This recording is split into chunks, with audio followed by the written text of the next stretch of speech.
খুবই মনোযোগ সহকারে গ্রহণ করছে, তার জন্য তাদের ধন্যবাদ জানাই।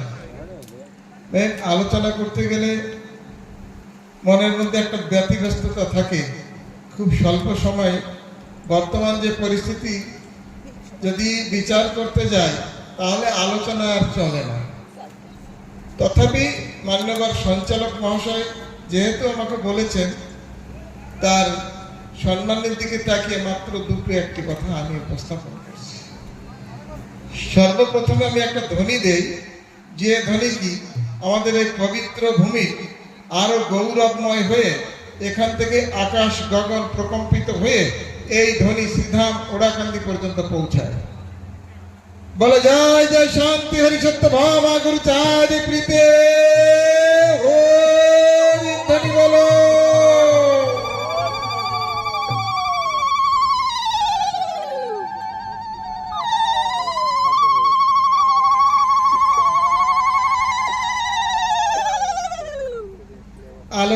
আলোচনা প্রসঙ্গের মধ্যে আমি যেতে চাই না, কেননা ঠাকুরের প্রক্রিয়া আমাদের মহাসংকীর্তন। তবে একটা কথা আমি এখানে একটু পরিষ্কার করে যাই, যেসব ভক্তরা এই যে বিভাজন করে গৌর ভক্ত, কৃষ্ণ ভক্ত, কালী ভক্ত, গণেশ ভক্ত, শিব ভক্ত, সত্যিকারই আমার কষ্ট লাগে। ভক্ত তো ভক্তই হয়, সে তার মধ্যে গৌর ভক্ত, কৃষ্ণ, কালী ভক্ত আসে কি করে? আমি কিন্তু যখনই দেখি তখনই কিন্তু আমি ভক্তকে ভক্ত আকারে দেখি, তার মধ্যে কৃষ্ণ ভক্ত, গৌর ভক্ত বিচার করি না। তার কারণ এটা হচ্ছে একটা বিভাজন প্রক্রিয়া। এই বিভাজন প্রক্রিয়া যদি থাকে আমাদের সমাজ কোনোদিন জাগতে পারবে না। সমাজ যেভাবে নিম্নগামী হচ্ছে, দিন দিন নিম্নগামী হয়ে যাবে। আমরা ঠাকুরের কথা লঙ্ঘন করছি পদে পদে। আমার গৌর সুন্দর একটু অতীতে যাচ্ছি, একদিন বসে চিন্তা করছেন অদ্বৈত আচার্য গৌরাঙ্গ মহাপ্রভু যখন ঈশ্বরপুরী থেকে সন্ন্যাস ধর্ম গ্রহণ করলেন, কোথায়? আমাদের গয়ায় গিয়ে। গয়ায় যাওয়ার সপক্ষে কিন্তু গৌর সুন্দর কোনোদিনও ছিলেন না। জানেন, ওখানে গেলে মানুষ ওই সেই অদৃশ্য আত্মার নামে যেভাবে শোষিত, লাঞ্ছিত, বঞ্চিত, ঠকে আসে, সর্বশান্ত হয়ে ফিরে আসে, এই প্রক্রিয়ার আমার গৌর সুন্দর চিরদিন বিরোধ করে গেছে। তাই সে কোনোদিন রাজি হন নাই যে বাবার পিণ্ড দান করার জন্য সে গয়ায় যাবে। সমাজের সমাজপতিদের চাপে পড়ে তারা তো, সমাজপতিরা তো একটা সম্প্রদায়ের ধামা ধরে নিয়ে ঘুরে বেড়ায়, আমি বিস্তারিত বলছি না, কোনো এক সম্প্রদায়ের ধামা ধরা তারা। তাই এই সাম্যবাদে, আমাদের সাম্যবাদের কথা বললো না, সেই সাম্যবাদ এই সমাজে আজও প্রতিষ্ঠা সম্ভব হয় নাই। তাই সেই সমাজপতিদের চাপে পড়ে সে যখন গয়ায় গেছিলেন, গয়ায় গিয়ে ঈশ্বরপুরীর থেকে সন্ন্যাস ধর্ম করে ফিরে আসলেন, তখন অদ্বৈত আচার্য একদিন বসে প্রলাপ করছে একা একা, আরে অপদার্থ, আমি তোর জন্যই টোলের ব্যবসা বন্ধ করে দিয়েছি। কোথায়? আমি শান্তিপুরে। কেননা তোর দাদা বিশ্বরূপ যেভাবে সন্ন্যাস ধর্ম গ্রহণ করে মাতা পিতাকে অস্বীকার করে চিরদিনের মধ্যে এই কোন জনগণের মধ্যে কিভাবে হারিয়ে গেছে, আর সেই হারানোর সমস্ত দোষ আমার উপরে তোর মা বাবা দিয়ে গেছে। তোর মা বাবা চিরদিন বলেছে যে তুমি অদ্বৈত আচার্য, আমার ওই ছোট্ট ছেলের কোমল মস্তিষ্কের মধ্যে তুমি কি বীজ বপন করে দিয়েছ যে সেই ছেলে চিরদিনের মতন মাতা পিতার ঋণকে অস্বীকার করে হারিয়ে গেল। অতএব আমার গৌর সুন্দরকে যদি তুমি, আমার গৌর সুন্দরকে আমি পুনরায় তোমার টোলে দেব না, আমি ওপারে কাটোয়ায় কেশব ভারতীর টোলে দেব, সেখানেই দিল। এই অপমান সহ্য করতে না পেরে অদ্বৈত আচার্য টোলের বিজনেস ব্যবসা করে বন্ধ করে ঘরে চলে আসছে। যে আমি এত বড় কলঙ্ক যখন লেগে গেছে আমার, আমি বিশ্বরূপকে সন্ন্যাস করেছি আর এই ভুল রাস্তায় আমি নিয়ে গেছি, এই কথা তারা ভাবছে যখন, আমি আর এই ব্যবসা করবো না। এর মধ্যে গৌরাঙ্গ মহাপ্রভুর আবির্ভাব কার কাছে? অদ্বৈত আচার্যের কাছে। বলছে যে প্রভু, বলে কে? বললো আমি চৈতন্যদেব। তুমি চৈতন্যদেব? বলে হ্যাঁ, আমি গয়ায় গিয়ে ঈশ্বরপুর থেকে সন্ন্যাস ধর্ম গ্রহণ করার পরে আমার নাম হয়েছে চৈতন্য দেব। বললো, আরে চৈতন্য তুমি? বলছে কে? গৌরাঙ্গ মহাপ্রভু বলছে, তোমার দাদা যে ভুল করে সন্ন্যাস ধর্ম গ্রহণ করেছিল, তুমিও সেই ভুল করে সেই সন্ন্যাস ধর্ম গ্রহণ করলে। আজ তোমার বাবা তো জীবিত নেই, তোমার মা যেভাবে আমাকে আক্ষেপ করে, তোমার বাবা শেষ জীবনের শেষ দিন পর্যন্ত আমাকে যেভাবে ছোট চোখে দেখে গেছে, যেভাবে অপবাদ করে গেছে, তুমিও সেই রাস্তা ধরে সেই পবিত্র মহান ব্যক্তি কেশব ভারতীকেও তুমি ছোট করলে না তো? কেননা কেশব ভারতীকে তোমার মায়ের এই অপবাদ থেকে রক্ষা করবে কে? তখন গৌরাঙ্গ মহাপ্রভু কি বলেছিল জানেন?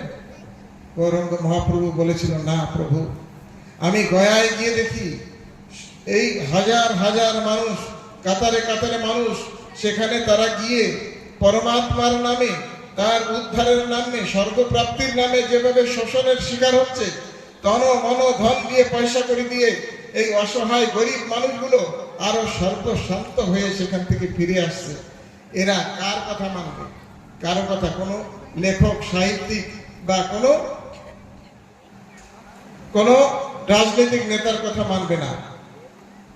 তাই আমি বাধ্য হয়ে সন্ন্যাস ধর্ম গ্রহণ করেছি, কেননা সন্ন্যাস সাধু একটা এমনই জিনিস, ওরা যা বলে সমাজে তাই গ্রহণ করে। বাবা ঠিক না? সাধুদের কথা তাই গ্রহণ করে। তখন অদ্বৈত আচার্য বলল যে, নিমাই তুমি এগিয়ে যাও, তোমাকে আমি ভুল বুঝেছিলাম। তুমি, তোমার মাথার উপর আমার আশীর্বাদের হাত আছে, এই সমাজকে একমাত্র রক্ষা তুমি করতে পারবে, আর কেউ পারবে না।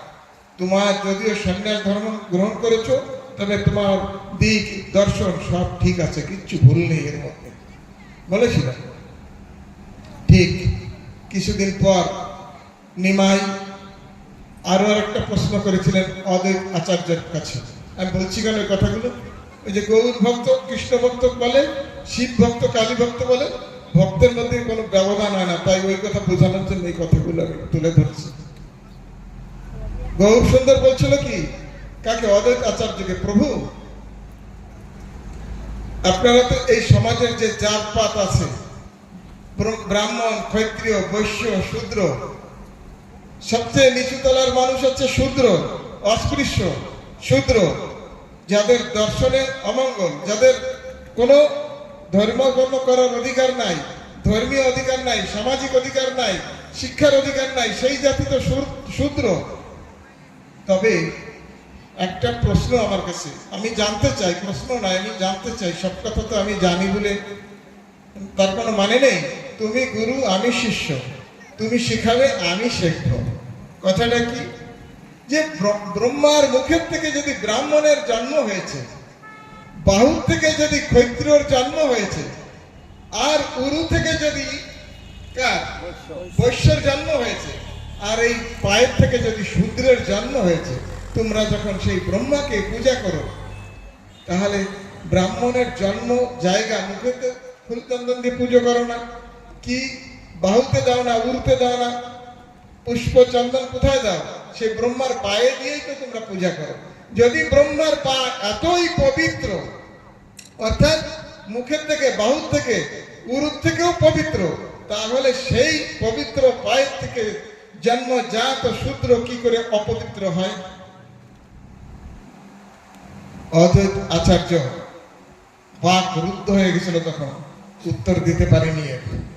কত বড় সাংঘাতিক প্রশ্ন ভাবা যায়! যে পায়ের থেকে শূদ্রের জন্ম, সেই শূদ্র যদি ছোট হবে, তাহলে সেই পা, মাথার থেকে পা যদি পবিত্র হলো, তাহলে সেই পায়ের থেকে জন্মজাত শূদ্র কি করে অপবিত্র হয়? কোনো উত্তর দিতে পারেনি। আমার গৌর সুন্দর সারাটা জীবন এই জাত পাতের বিরুদ্ধে লড়াই করে গেছে কিন্তু, আর সেই সূত্র ধরেই কিন্তু হরিচাঁদ ঠাকুর এসেছিলেন ধরায়। কি বাবা ঠিক কি না? এখানে আমাদের যোগসূত্র রয়ে গেছে তাদের সঙ্গে, সেটা আমাদের জানতে হবে, কিন্তু গোলমাল করে ফেললে হবে না। তন্ত্র মন্ত্র, তারপরে ভেলকি ভোজ দিয়ে গোলমাল করে ফেললে হবে না। গোলমাল করেই কিন্তু সব নষ্ট হয়ে গেছে। আমাকে এক ভক্ত এখন আসামে কয়েকদিন আগে জিজ্ঞেস করেছেন, গেছিলাম ওখানে, নরেশ নাম করে, বাবা হরিচাঁদ ঠাকুর এসেছেন, গুরুচাঁদ ঠাকুর এসেছেন, এত ঠাকুর থাকার পরেও বাংলাদেশে এলেন, তারপরেও আমরা রিফিউজি হলাম কেন? কত বড় সাংঘাতিক প্রশ্ন! দেখো, তোমাকে বিচারক নির্ণয় করে উত্তর দিতে হবে না। আবল তাবল কইলে তো সমাজে মানবে না, মানবে কি? তখন বলেছিলাম, বাবা, ঠাকুর জন্ম নিয়েছে, জন্ম নিলে শুধু হবে না তো, তার কথাগুলো আমরা কয়জনে মানি? সে জন্ম নিলেই যদি সব হয়ে যায়, পৃথিবীর সবকিছু পবিত্র হয়ে যাবে, তাহলে তো হবে না। তাদের বাণীগুলো মানতে হবে। তুচ্ছ তন্ত্র বেদের মন্ত্র মিথ্যা জাতি কুল জীবে দয়া নামে রুচি সব সাধনার মূল আমরা কয়জনে করি?